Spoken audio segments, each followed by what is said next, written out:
Salut à toi qui veut reprendre le contrôle de ta vie, ici c'est Zenrela et je suis toujours nel Pueblo et là je fais un truc que normalement on ne peut pas. C'est l'année passée j'étais dans la chambre qui était là et il y a un balcon et il y a un petit chemin où je faisais certaines vidéos que tu peux voir l'année passée. Et je suis monté discrètement ici, je fais 2-3 vidéos parce que j'aimais bien le truc et que j'ai pas pu avoir la même chambre. Donc voilà, de nouveau je te raconte ma vie mais bon... t'es habitué maintenant. Et dans cette vidéo, tu sais que mon boulot, la base de mon boulot, c'est bosser sur le stress. C'est bosser sur le stress. Et le stress, quelle est la définition que moi je suis au niveau du stress? C'est le stress, c'est une réaction du corps par rapport à une perception. Donc c'est une réaction du corps par rapport à une perception.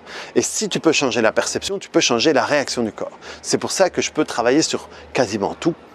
Et il y a... une statistique que j'ai vu passer et dont je voulais te parler, mais avant je vais t'en citer une autre. Il y a une statistique qui dit que 90 à 95%, 90 à 95% des visites chez le médecin sont dues de près ou de loin au stress. Les 5 et 10% qui restent sont dus à des problèmes génétiques, mais tout le reste sont connectés de près ou de loin au stress. Ça veut dire des douleurs chroniques, ça veut dire des dépendances, ça veut dire des problèmes de sommeil, ça veut dire des problèmes sexuels, des problèmes de fatigue, des problèmes alimentaires, des problèmes d'allergie, des problèmes, je ne sais pas, tout ça est de connecter de près ou de loin au stress. Et il y a la partie qui est génétique. Et donc, moi, c'est vraiment la base de mon boulot, hein, et j'ai vu une autre statistique qui était assez intéressante, qui dit que 10% de ton stress est dû à les choses qui te sont arrivées. 10%, c'est ce qui t'est arrivé. Et les 90 autres pourcents, les 90 autres pourcents est dû à tout le foin que tu te fais à l'intérieur de toi par rapport à ce qui s'est passé. Donc je sais pas moi, si je suis en voiture et il y a quelqu'un qui me fait une queue de poisson et je fais comme ça et je reviens et donc je suis stressé par rapport à ça. Et alors ça va durer un moment et je vais avoir un stress. Mais dès que ce stress est passé, dès que je me rends compte que voilà, je suis sain et sauf, je suis sur ma bande, il n'y a plus de danger et tout, hop. Par contre, tout ce qui va arriver derrière, c'est mais t'imagines s'il m'avait touché ou quel connard celui-là, et je le vois et je vais le poursuivre. Et je vais le machin, ou t'imagines s'il m'avait touché, t'imagines si j'avais eu un accident, et t'imagines si j'étais mort, et si j'étais mort, et mes enfants qui seraient tout seuls, et mon mari qui serait tout seul, ou mon épouse qui serait tout seul, ou ma mère qui a besoin de moi pour machin, ou je serais mort et que j'aurais pas pu aller vers ci, ou mes projets machin, et tout ça, donc tout ça, c'est du stress qui est dû uniquement à ce qui te passe dans la tête. Et pour autant que dans tes délires, tu te fasses une image impactante, eh bien, le lendemain, le surlendemain, une semaine après, un mois après, si tu pratiques bien 6 mois et 1 an après, cette image-là sera une image vers laquelle tu iras souvent quand tu auras envie de te sentir mal. Et donc, toute cette partie-là est une partie qui est due uniquement à ce qui se passe dans ta tête, à ce que tu fais de ce qui est arrivé dans ta tête. Ce n'est plus ce qui est arrivé, c'est ce que toi tu fais de ce qui est arrivé dans ta tête. Et la bonne nouvelle, ma bonne dame, c'est que cette partie-là, tu peux la travailler, tu peux t'en libérer, tu peux, ça veut dire que tu pourrais hypothétiquement, hein, forcément parce que ça n'arrivera jamais, passer de 100% de ton 100% de stress à 10% de stress si tu pouvais éliminer tout ça. Mais si tu pouvais déjà le réduire, je sais pas moi, à 50%, ce serait déjà vachement intéressant. Je viens de prendre une goutte sur la tête, je me suis dit, est-ce que ce serait pas, parce qu'il y a pas mal de pigeons, un caca de pigeon pour être sûr, ça va, c'est juste une goutte. Je ne sais pas d'où elle vient, mais c'est juste une goutte. Et donc, c'est pour te montrer et pour t'expliquer tout l'impact du foin qu'on se fait à l'intérieur de nous, ce que ça a sur nous, ce que ça peut nous faire et où ça peut nous emmener. Et les gens qui sont dans l'angoisse, dans l'anxiété, dans la dépression, ces gens-là sont vraiment là-dedans, sont des gens qui sont devenus hyper performants à prendre ça et le transformer en ça. Et c'est de la pratique, simplement c'est de la pratique.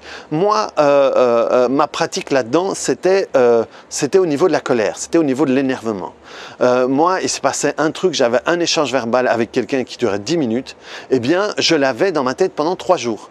Et je refaisais la dispute, je refaisais tout ça, et j'en sortais pas. Et alors j'aurais dû dire ça, et j'aurais dit ça, et ben la prochaine fois je vais le voir, je vais lui dire si. Et si jamais il ose me dire ça, je vais le machin et tout ça. Et tout ça, ça se passait uniquement dans ma tête. C'est marrant parce qu'il pleut, il n'y a pas vraiment de nuages, et tu vois que j'ai le soleil qui est là, direct dans la tronche, mais il pleut. Donc c'est bizarre. Et donc ça veut dire que moi j'avais eu une discussion de 10 minutes avec quelqu'un, et je m'étais fait chier avec ça de manière, comment est-ce qu'on dit, sporadique, pendant au moins 72 heures, quoi, 72 heures. Donc, c'est vraiment le truc que toi, cette manière que tu peux avoir de te bourrer le mou, quoi, qui n'a aucun sens. Donc, au-delà que ça ait du sens ou pas, c'est un truc sur lequel tu peux travailler. Pendant un moment, ce que je m'étais dit, c'est ok, je me donne un quart d'heure pour bouffer de la merde et un coup de fil à un ami, généralement c'est ma sœur. Tu te rends pas compte? Tu te rends compte de ce qu'il a fait ou de ce qu'il a dit et de ce qu'il a machin? Et l'autre, oh, c'est quand même terrible. Et tu sais que moi, ça... Et hop. Donc maintenant, je m'accorde même pas un quart d'heure, je m'accorde 5 minutes et après, je fais ce qu'il faut pour passer à autre chose. Et faire ce qu'il faut pour passer à autre chose, ça peut être tapoter, ça peut être la règle des 5 secondes, ça peut être la règle des 5 minutes. J'ai fait une vidéo il n'y a pas longtemps sur la règle des 5 minutes qui explique où pendant 5 minutes tu peux foutre de la merde et au bout d'un moment tu peux dire ok, au fait je peux rien y changer, passons à autre chose. Parce que c'est ça au fait, c'est que maintenant je me rends compte quand je suis stressé pour quelque chose qui va arriver ou quelque chose qui, je sais pas moi, si j'ai un...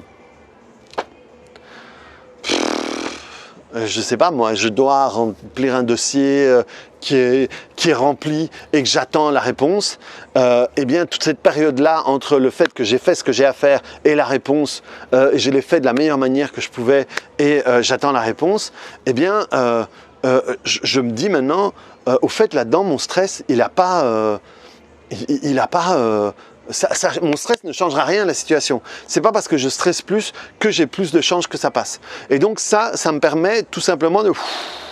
J'avais eu un procès pour une histoire avec le chômage qui me récupérait machin. Les avocats faisaient le boulot. Ça a pris des plombes, c'est toujours pas fini. Ça fait, je sais pas moi, je dois être au moins à 5-6 ans. Mais c'est la société qui s'occupait de moi qui a repris ça en main. Et alors, les gens me disent « ouais, mais tu stresses pas ?» Je dis « écoute, le pire qui puisse arriver, c'est que je dois payer, il me demandait de payer 8 000 €, après c'est passé à 6 000, et le pire qui pourrait arriver, c'est ça. Voilà, je gagne ma vie, je pourrais les payer, si j'ai envie de faire chier, je pourrais même dire que je les paye en autant de fois. Enfin, voilà, le pire qui pourrait arriver, c'est ça. Même si ce serait injuste, c'est, au fait, je suis passé par une couveuse d'entreprise qui m'a permis de voir si mon activité en tant qu'indépendant était valable. Enfin, et tout ça pendant que j'avais quitté mon ancien travail et j'étais au chômage.